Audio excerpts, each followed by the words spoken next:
At Twin Rivers Ranch, we bring you dressage coverage for the FEI divisions, as well as take you behind the scenes with riders and on a course walk with Derek di Grazia. Additionally, we'll be taking you into town to see what you can expect here in Paso Robles.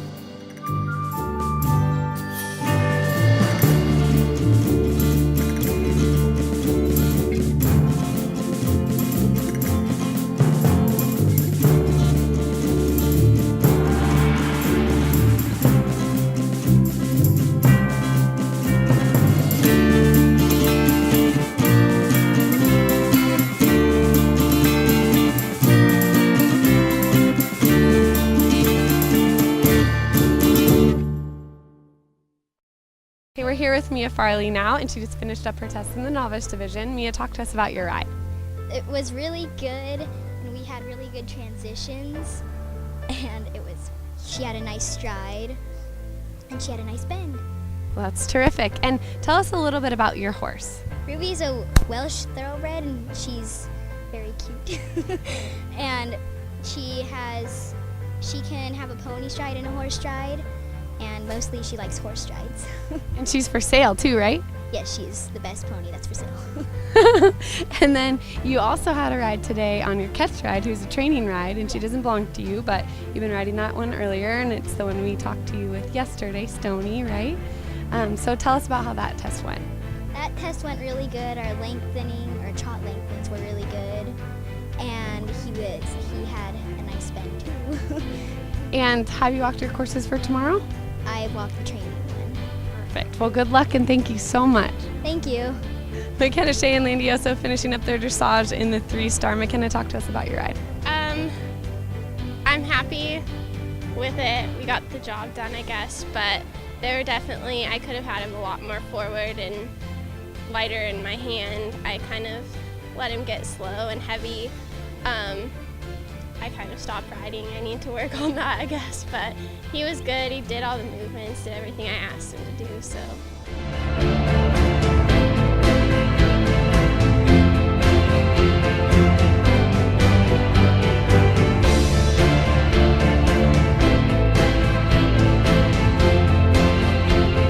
I think the one thing that McKenna had that maybe the others didn't was the uphill balance and the trueness as well, really.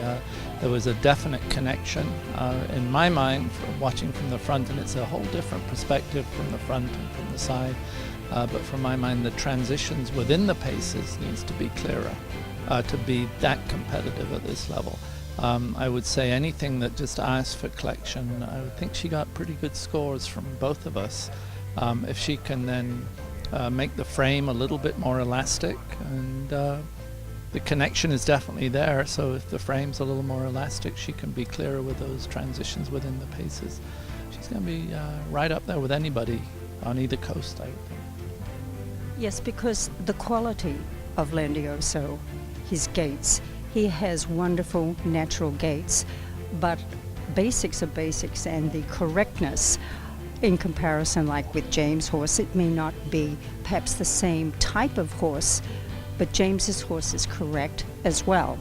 But Landioso has the quality gaits, and that is a God-given thing, and it's always a nice attribute to have in any horse you're going to be competitive with. We're joined now with Sarah Braun, who just wrapped up her dressage in the 2-star competition. Sarah, how did things go? Really well. My horse was really relaxed and forward, and I was able to put my leg on, so I was really happy with it.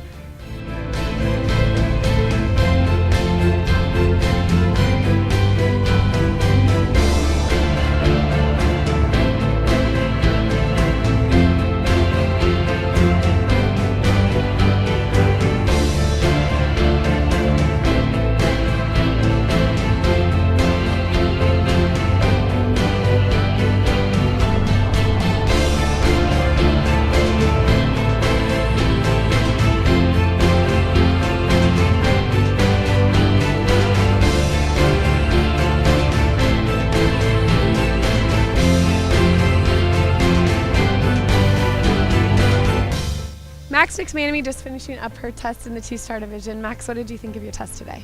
Well, it was really good. Devin is a pretty consistent dressage horse, so I was really happy with him. He, put in a great test. There's obviously some things that he needs to work on, but I was quite happy and hoping that it scores pretty well. Well, especially for a horse his age, he does a remarkable job on the flat, developing everything there, and it looked like a great test.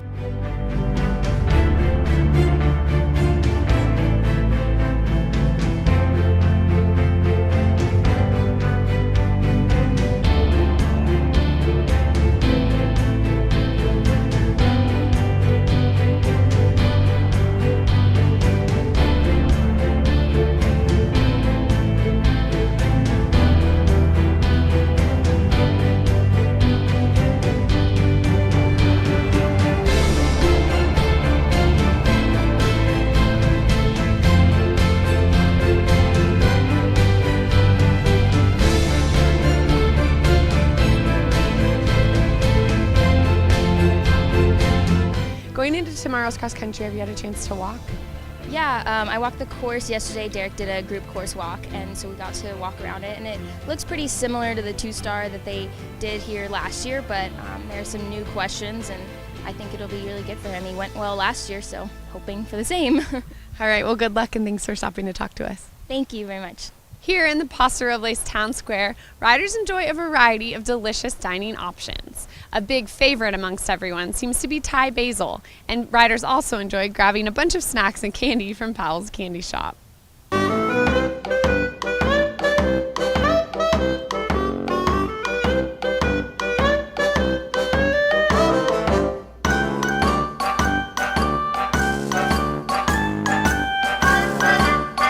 We're here at Powell's Candy Shop now, where you can try out and test any of your favorite candies. They really do have anything you've ever dreamed of.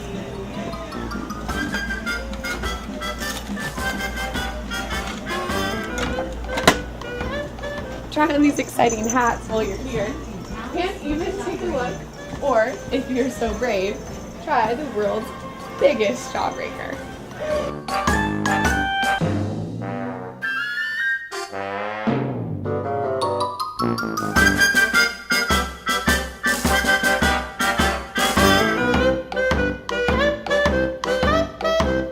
No matter what you get here at Powell's, just make sure to get a good and plenty amount.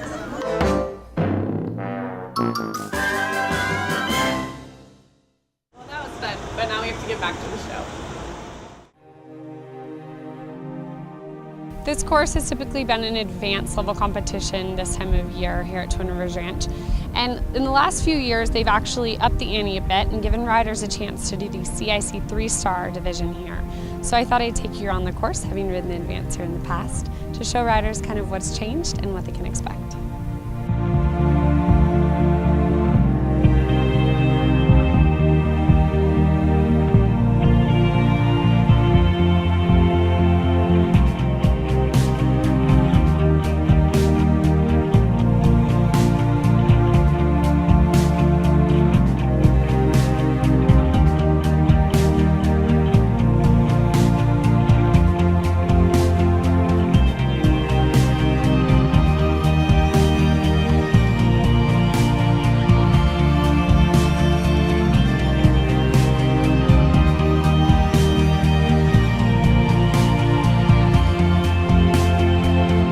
We're here now at the combination at 4AB, and up to this point riders have had some pretty good galloping fences to get here.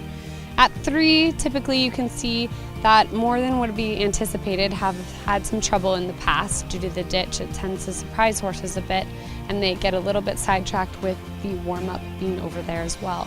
So here at 4AB, it's a 4-stride. People typically ride a bit outside on the left side of the log, bending down the hill to the B element, and we'll go ahead and walk you through it.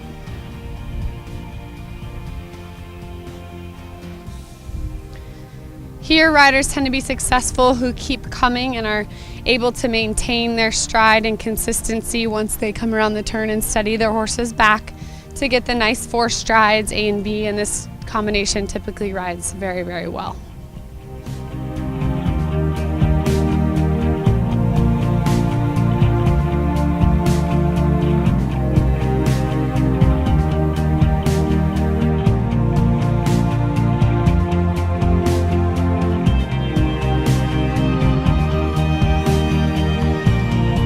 Here at 6 and 7 ABC, riders encounter the sunken road, and we were able to catch up with Derek di Grazia to see what he said about it. So here, obviously, straighten is a huge factor, but when you are designing something like this, what other elements are key?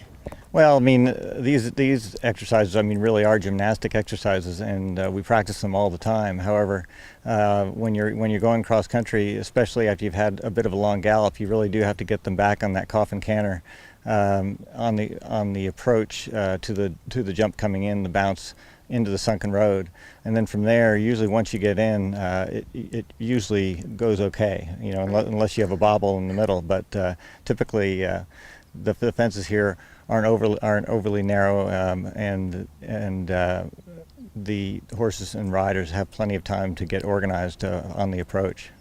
And then if you did have a bit of a pilot error here, we have the option, obviously, for riders to come around. You have an option going in actually over 6, but that's really only if you had had a stop at the rail coming in, and then the option at 7C is really only if you have a stop going out at the bounce out, and otherwise I don't think we'll see many people using them.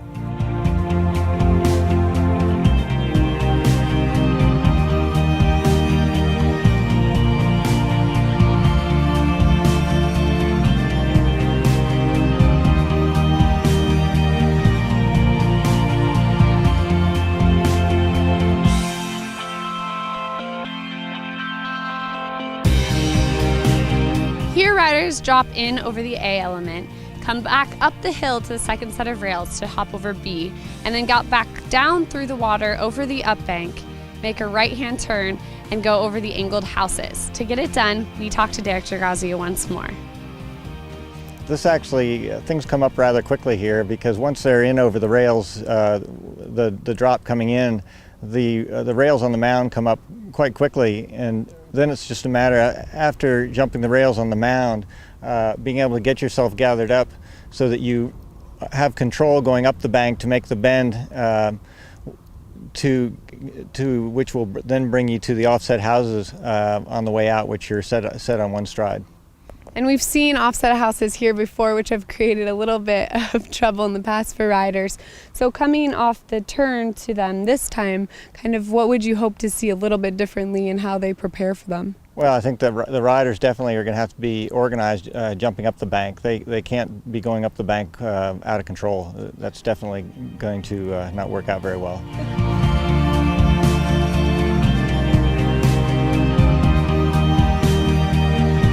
This is one of the new exciting elements here for the CIC 3-Star at Twin Rivers Ranch, brought to you by the Baxter family. This tree actually once resided just a bit down the hill from here, and they've done something really neat for it that riders will enjoy.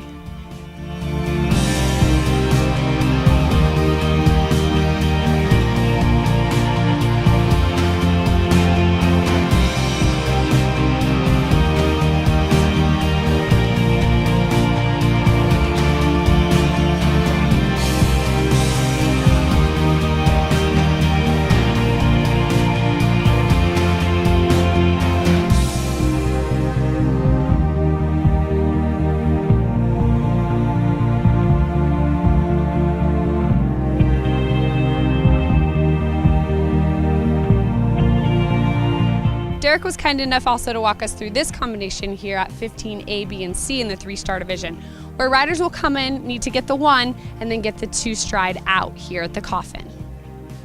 What do you expect to see here, not only on the in, but the out obviously leaves the door open? Yeah, I think, again, by the time you get to the advanced or 3-star level, the horses and riders have jumped quite a few of these coffins, and so really they are usually a little bit better in their approach and in their preparation. The big log coming in really does ride well, and it has always ridden well here. They do have, it is a bit more of a drop and a bit more of terrain coming down to the ditch. But once they're in over it, typically they usually get out pretty well. So, and the same thing here, they're just going to be over the ditch, and then 2 strides to the hedge going out.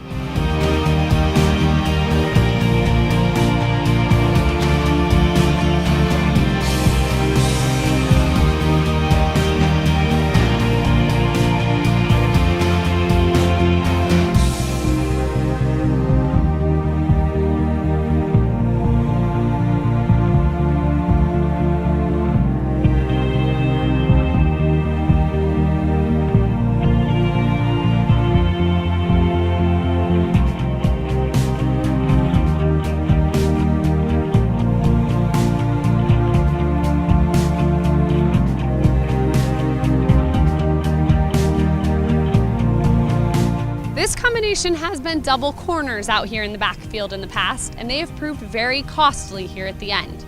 So this combination, despite it being a bit different this year, will require special attention to make sure riders don't pick up a last-minute 20.